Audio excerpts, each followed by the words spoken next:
Welcome to Liner Notes. My name is David Bixler. Slow Water is the latest release from bassist and composer Stephan Crump. In this ambitious 67-minute work, Crump explores how society uses water and addresses the question, what does water want? As proposed by Erica Gies in her 2022 book, Water Always Wins. For this project, he assembled a new ensemble comprised of musicians with which he had little previous history, with the goal of creating both a band and music that flowed in an improvisatory manner, similar to water. Stephan, welcome to Liner Notes. Good to see you. Excited to talk about your new release, Slow Water. So welcome. Thank you so much, David. I'm really glad to be with you. Really enjoyed the recording and the music. A couple things that I want to ask you about are, the process and the instrumentation. But let's first step back and talk about the inspiration. This was inspired by a writer, Erica Gies' Water Always Wins. From what I can gather through the notes and what I saw online, her writing inspired you to examine water in its relationship to mankind and earth. I'm kind of curious, were you already thinking of coming up with music like this and you stumbled upon her book, or did the book just trigger something for you? Yes, thank you for the question. So for years now, I've been considering an idea about creating a band and a body of work around water, my relationship. I grew up in Memphis, Tennessee, spent a lot of time, my first impactful relationship with a body of water was the Mississippi River, which is quite a body of water. And I spent a lot of time around the river, on the river, and sometimes in the river. And, and since then, I've been blessed to have traveled in many parts of the world, certainly all over the country, and have developed strong relationships with various bodies of water. In late 2022, I was invited to apply for this grant from the Shifting Foundation, which I took as my moment. It was quite a considerable amount of support if they accept your proposal. And so I took that as my moment to take on this idea of a project around water. My proposal, and also to create a new kind of ensemble to really challenge myself with a new size of ensemble. This is a 6-piece band, new instrumentation, and also new collaborators. I wanted to challenge myself with new relationships and working with different kind of people. But what happened, to answer your question more directly, what happened is my proposal involved looking at a number of these bodies of water with which I had developed a strong relationship and checking in with them and seeing how they're faring in this age of climate change and whatnot, and knowing that would probably be depressing and frustrating and maybe not so generative of inspiration, and yet I felt it was an honest place to start, and I just trusted that it would lead me somewhere. And thankfully, that's what happened. In fact, it was in my final interview as part of the process to get this grant, which I eventually did get, there was this long interview, and at the end of it, they told me that they really appreciated my proposal. And oh, by the way, this was actually the director of the foundation, David Bixler. He said, by the way, you might really be interested in this book by Erica Gies, Water Always Wins. So I wrote that down immediately, and then about a month later, I found out I got the grant, and I started my research as I had intended. But then just a few weeks into that process, I started reading her book, and it just, the inspiration of it really just took off for me, because it's clear-eyed about the negative impact and self-destructive impact that we humans are having on our planet. But at the same time, it's solutions oriented, and she goes really all over the world and speaks with scientists, activists, indigenous communities, and in various parts, and just learns a lot about how they're, what they're trying to do to mitigate damage. And in the case of indigenous communities in various parts, like looking at how people have been managing to live with water in extreme circumstances for hundreds or thousands of years. And a lot of the solutions that she's finding involve undoing control, like relinquishing control where we can and allowing water to do what it wants to do, which is, instead of like we control it through what she calls gray infrastructure, meaning concrete and whatnot, like channeling it to control it. And what that winds up doing is just speeding it up and shooting it into the ocean ultimately, as opposed to allowing it to meander and settle and create more a more balanced ecosystem and fertility. And well, I could go on and on about the science of it, but all this to say that it was just very inspiring. And this notion of relinquishing control and just the issue of the destructive nature of control in humans, and myself personally, and in ensembles that I've been a part of, has been front of mind for me for a long time. So that was a big theme in driving how, like, the ethos of this ensemble.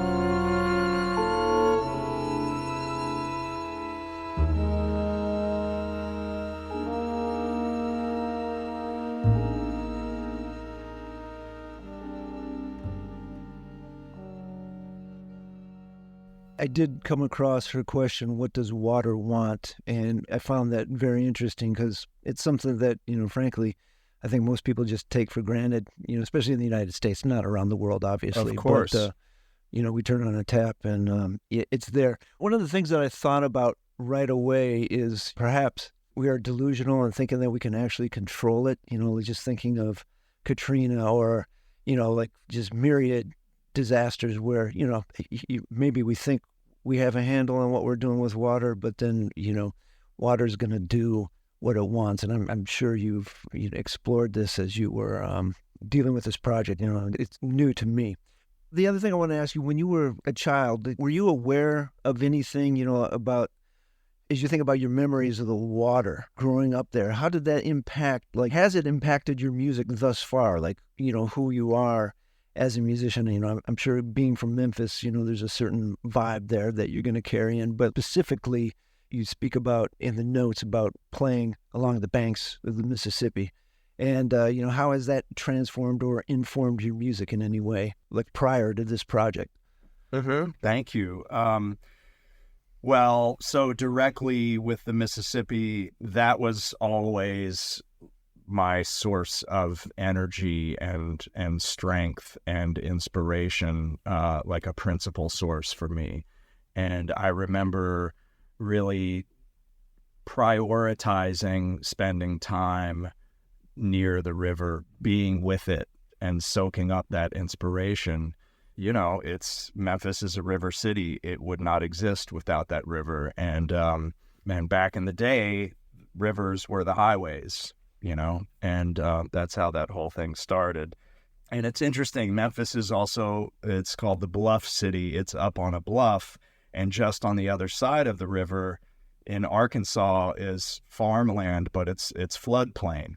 Even before I understood or had the understanding that I do now, which is not enormous, but that was a curious thing for me right from the start. But I would say beyond the Mississippi, just nature is probably my greatest inspiration, has been all along for my work. I've always spent a lot of time, I was a Boy Scout, did lots of camping, spent a lot of time in nature, and even just at home in the yard. So it's my relationship with the natural world has always been primary.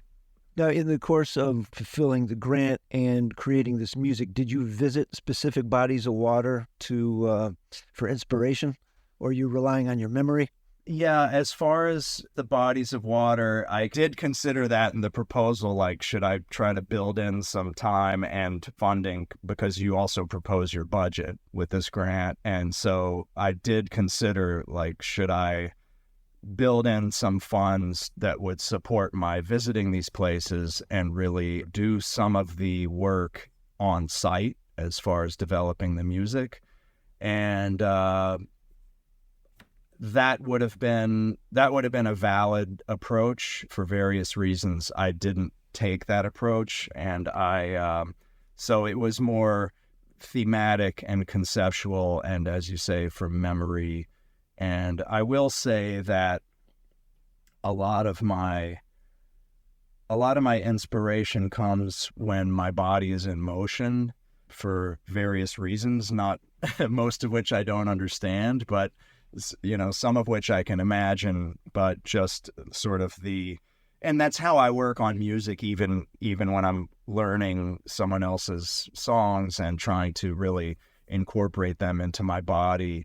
I'll move with them and dance and sing and clap and get the different cycles of rhythm going.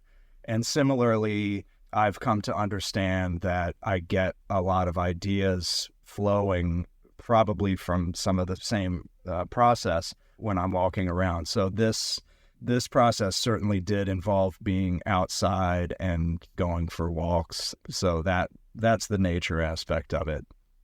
All right. You spoke of creating an ensemble that was going to be a challenge to you. The most knowledge I have of your music, I had one of the Rosetta Trio recordings, and I knew Jamie, and maybe a record that was from 10 years ago, and it was one of my kids' favorite records, and there was a period where it was played every day. Wonderful. A CD in the house, yeah. But, this is very eclectic, man. Maybe talk about how this instrumentation came about. You vibes yourself on bass, viola, violin, trumpet, and trombone. Mm-hmm. And, to my ears, a very new music element to it, which is very cool, but also, some things that groove. Unpack the ensemble, like the why with this instrumentation. Was it the players that you wanted, or was it the instruments that you wanted as you envisioned what you were trying to create? Yeah, thank you. Well, it's interesting. There was my guiding light for this was to really challenge myself on multiple levels. I took this grant as an opportunity, for growth and discovery. And one of the things that, in the bands that I've led, there have been some that have been more sort of traditional jazz lineups. Like my first record, Poems and Other Things, is piano, bass, drums, and saxophone. But then there have been other instances of that through the years. But at the same time, maybe actually starting with Rosetta Trio, which has made 4 albums, and that's acoustic guitar, electric guitar, and bass. That was the beginning of my exploring some more unorthodox lineups, and especially drumless lineups, although I've got to say I love playing with a great drummer and great drummers. But at the same time, I've found that smaller groups, duos and trios that are, and they can be with drums, but sort of unorthodox lineups can create an environment where you have to rethink the role that you might play in the music. In other words, traditional lineups lead people more often to play narrower roles in the music, and I wanted to open up more space and challenge myself to play, for each person to play a more expansive role in the music. Like, so, okay, we have saxophone and bass. Like, I have a duo album with saxophonist Steve Lehman called Kaleidoscope and Collage, and this is from many years ago. But as a good example, an extreme example, okay, we've got alto saxophone and bass. How do we make a complete music with this? Let's go, you know, and you just have to go. And the whole thing is, we're making music here, we're orchestrating, we're composing what's going to happen. And so it pushes you to explore your instrument, explore your creativity on another level. And the one other thing I'll say is, as an acoustic bassist, it also leaves more sonic space for the instrument. The acoustic bass can be almost infinite in the range, the expressive range, the sonic range, and yet it's in more traditional lineups, it's very, most of that terrain is covered up. So, okay, so I learned a lot through years of exploring these smaller, unorthodox groups. So part of the challenge with the Slow Water Band was, can I maintain some of that expansion of the gesture, expansion of role, and other things that I've learned, which I could go on and on about. Can I maintain that in the context of a larger ensemble? And can I create this aforementioned relinquishing of control and freedom and empowerment of each member of that ensemble, and still create a coherent musical statement within a larger group? So that was a primary goal. And as far as the people, other thing I wanted to shake up is, usually it's about the people more than the instrument when I collaborate with others. It's like a certain, it's about the spirit, and then the instrument is part of that. In this case, I wanted to shake that up for myself and just think, what are the sounds, what do I want to have here to work on this project around water? And it was really not just creating water, but creating these fertile wetland environments, and that involved not just the water and the critters within the water, but the plant life that grows out of that, the insects in the air, the birds, the breezes, the fog, the clouds, the whole ecosystem is what I wanted to evoke with this music. So my original proposal was bass, drums, viola, violin, trombone, and trumpet. So I knew I wanted to have the option. I wanted a couple of other strings, so we would have the option of having a string trio lurking within the ensemble. And I knew I wanted horns, but I didn't want reeds. I wanted horns, brass. That was something I'd never had in one of my ensembles. And then once I started, so that was my initial proposal. But then once I got into the Water Always Wins book and got deeper into the concept, I realized, no, I don't want drums after all. And Patricia Brennan on vibraphone is a rare instance in this ensemble of someone I have worked with a number of times over the years. And she's just so wonderful, so creative, has such an amazing feel and sound. So it's been just a real joy to sort of be the backbone of the ensemble with her. Right. Going back to what you said about bringing about the presence of like different insects and different elements, I think Dust Critters is, that really struck me. I listened to it a couple times before I looked at the notes, but it starts with the vibes and then the pizzicato strings and then the trumpet, kind of punctuating stuff, and it's these layers.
Get the sense of things moving around. I thought it was very successful, Thank you. in that way. Now, if we could go back to my question about the 8 conceptual elements, maybe briefly, I'm sure it's pretty in depth, but what are they in general, and how are they introduced? Do people have autonomy in choosing to do one, or are you holding up a placard that says number 3?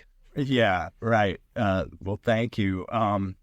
So, again, one of the primary thrusts of this was how to give each member of the ensemble maximum agency over the music, have them feel like they are invited to bring the most expansive version of themselves to the proceedings as possible, and yet at the same time do that in a context that's coherent and that has a shared vision. And here I am for the first time also in one of my groups having, especially on the part of the string players, Joanna Matry on viola and Unia Eddie Kwan on violin, having people who are absolutely improvisers, high-level improvisers, but also coming from a different, more of the classical world, and, coming from that's reducing the expansiveness of where they're coming from. So, but just generally speaking, how to make all of this work. And what I landed on was, a big part of the compositional process in order to create an environment that's coherent, but that offers maximum freedom and agency to everyone. A big part of the compositional process was discussing with them, like laying out this vision of the goal, discussing with them what the sources of inspiration were, and what we were trying to do together.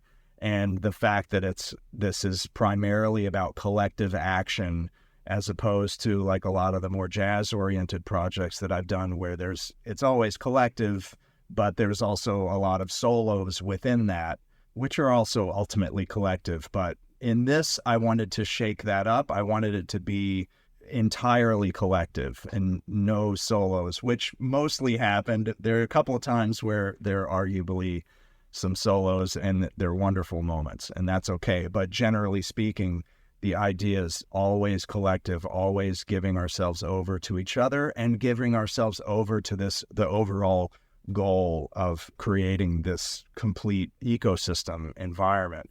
So half of the pieces beyond that are basically through composed, except there are areas in the scores where people are invited to create breathy breezes or insects or and furthermore, I told everybody, this is what we're doing. Here's the score, but you can do whatever you feel is right within this context. Whatever you feel, as long as it's within, this, what we're doing is right. So bring it, so that even the things that are through composed have a lot of opportunity to improvise and offer what they feel is right. So then the other half of the pieces, the other 8 pieces, as you said, are more conceptually derived. And those were, over the course of the weeks and months before we recorded, I kept a notepad of ideas that I would just jot down, of just like simple directives of just a few words, like breathe together as one giant multifaceted organism. So there's one, I think that's pneumatophore on the record. That was the directive.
And then I didn't say anything about the key or the notes or anything beyond that. It's just, let's do it. And there was a stack of those that we did. And they were all very short directives, because I've learned from having other experiences where people are giving sort of conceptual compositional directives. Sometimes you get bogged down. I've had people present me with like a paragraph of text that then I'm supposed to like be working with and accessing like deeper parts of myself, and I'm like stuck in my brain trying to figure out what they want. So I've learned, like, at least for me, it's important. Like, I want people to let go and release themselves into each other and into this concept. So I can't have them all up in their heads trying to interpret a bunch of text or even symbols and stuff. Like, I really just want it to be minimal. And it has to be said that it's not just those few words, it's those few words and how they relate to our experience of playing the through composed pieces and our experience of having discussed the inspiration and the sort of common goal that we're trying to achieve. I would imagine as a composer and a band leader, it takes a great deal of courage to entrust that process to people that you don't really have strong relationships with. And, you know, in a way, obviously it worked here. It could be exciting, but you don't know what's going to happen, you know? That's true. And that was also one of my goals. I mean, even the people that like Joanna, I hadn't worked with before. Unia, I had just briefly on one project. And so I knew there was something really powerful about her playing and presence. Jacob and Kenny on trombone and trumpet, I hadn't worked with either of them. Jacob, we've run in similar circles for years.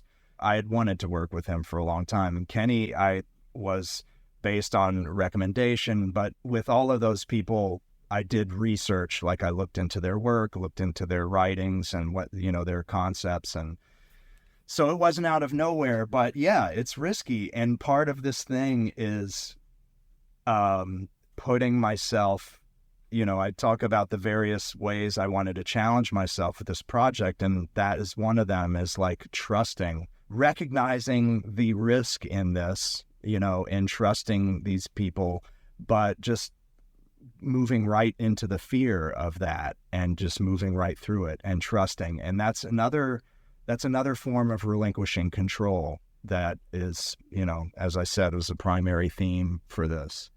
And the thing is, when people sense that, when you try to control people as a band leader, and I've experienced this, from both ends, really, when people feel controlled, they put up defenses and they offer, if they're high-level musicians, yeah, they can offer you some great notes and, great lines and all that.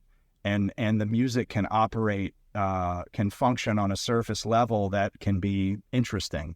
But if you're trying to get to deeper levels of people's humanity and try, attempt some degree of collectivity and ego dissolution to get something that's potentially more meaningful and even transcendent, you can't be controlling people. You have to bring them in and invite them and make them feel like they can really expand into the process. In your opinion, the recording, how unique is this from what you first conceived, and maybe, any gigs leading up to the recording or maybe the final rehearsal? How much room is there for something new every time that this piece is performed? Mm-hmm. Well, the 8 pieces that are basically through composed are very, and we go back and forth between the through composed and the conceptual pieces. So it's like the through composed pieces are these specific, you could say, wetland environments. And then the conceptual pieces, I originally called them flow zones. They're the connective flow between those wetland pieces. So I have sort of had that mapped out in my mind from the start. And the whole thing is connected. It's individual pieces, but it's continuous. and it's meant to be one continuous piece. And that's how the album plays. And that's also how we perform it live. And I just totally forgot your question because I got deep into that. Could you remind me, please, David? I'm just wondering, like, how different it was from, point of conception to recording. Yes. And the reason I Yes. want to bring that up, I want to let the listener know that May 15th, you will present the release gig of this at the Gallery. And so, it's a little bit of a different lineup. Yeah, so May 15th at the Jazz Gallery is our New York release gig. It's Matt Maneri will be playing viola and Erica Dicker will be playing violin, and she's performed with us live before. So obviously the conceptual pieces are almost completely different every time. And then even the through composed pieces, the sort of the extra textures and breaths and whatnot that people might offer at any given time create differences. And so overall, the experience it changes, it evolves with each iteration. And that's another, pointing to the difference in personnel for the Jazz Gallery gig. It's another thing that I wanted to release myself from because for so many years, as I said, the bands I put together have been about the people first and the instruments next. But what that does, especially in an ensemble of this size, it's almost impossible to maintain that, right? Because everybody's doing, a lot of different projects. And so I told myself up front, okay, you're doing this larger ensemble. This is the instrumentation. I wanted this experience to be modular in a sense, that different people would come in, flow through the ensemble over time, and that would create evolution in the music as well. So that has been the case. Even just for this one New York gig, it was really difficult to get the original band, and finally I had to implement that directive right away. But Matt Maneri and I have done a bunch of stuff together, and he's just an incredible musician. And like I said, Erica has played with us before as well, and she's wonderful. Are you finding more opportunities for this project after this gig? Yes, I'm working on it, and it's tough. It's like to make things happen with such a large ensemble, but it's definitely a goal of mine, and I'm working on it. Yeah. Right. I would imagine that there might be, legs or currency for this beyond the jazz community, people interested in the environment and water, climate change, etc. That's, I'm working on that. And certainly in this promotional lead up to the May 3rd release of the album, we've been reaching out to environmental outlets and whatnot. And I've actually been in touch with Erica Gies, the author, and she's been really wonderful in her response. And we've had conversation, and we're trying to organize an event where we might meet together, have a public conversation where, she's talking about her stuff and we present the music, and so there's a direct interaction. We still haven't landed anything, but we're working on that. But one thing that I have found that is, I guess shouldn't be super surprising is, there's not these environmental outlets and people involved in that that doesn't mean they're going to get the music or have like a connection to creative instrumental music in general, Fair enough. And so I was like, oh, this is really interesting. Like, people will connect with it, and that it's been mixed because I think my sense is that some people they just don't even know what to do with it. You have to be in a headspace to appreciate this for sure. I mean, to me, it's not. I'm not trying to make it opaque it seems very accessible to me, but I could see that.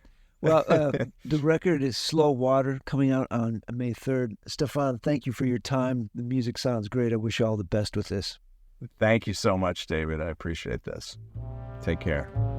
Liner Notes is grateful for the support of Van Doren Reeds and Mouthpieces. Be sure and check out the Van Doren Advisory Studio in New York City for all your sound sculpting needs. Liner Notes is grateful for the support of Arlen's Good Beer in Bowling Green, Ohio. Engineered by Marco Mendoza. Visit his website at engineeredbymarco.com.